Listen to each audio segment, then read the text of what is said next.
ولا يحض على طعام المسكين فويل للمصلين فصل لربك وانحر إن شانئك هو الأبتر كلا لينبذن في الحطمة وما أدراك ما الحطمة وأرسل عليهم طيرا أبابيل ترميهم بحجارة من سجيل يوم يكون الناس كالفراش المبثوث وتكون الجبال كالعهن المنفوش يومئذ يصدر الناس أشتاتا ليروا أعمالهم فمن يعمل مثقال ذرة خيرا يره ثم كلا سوف تعلمون كلا لو تعلمون علم اليقين وإنه على ذلك لشهيد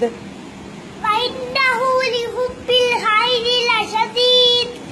ليلة القدر خير من 1000 شهر تنزل الملائكة والروح فيها بإذن ربهم من كل أمر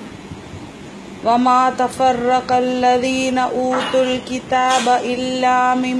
بعد ما جاءتهم البينة وما أمروا إلا ليعبدوا مخلصين له الدين حنفاء ويقيموا الصلاة ويؤتوا الزكاة وذلك دين القيمة يوم يكون الناس كالفراش المبثوث وتكون الجبال كالعهن المنفوش إن الإنسان لفي خسر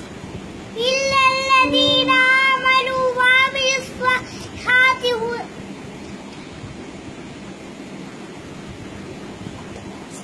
وتواصوا بالحق وتواصوا بالصبر وما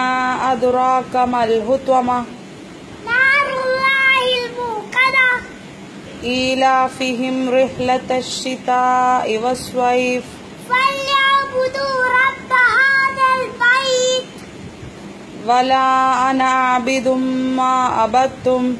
ولا أنتم عابدون ما أعبد ومن شر غاسق إذا وقب ومن شر النفاثات في العقد سيصلى نارا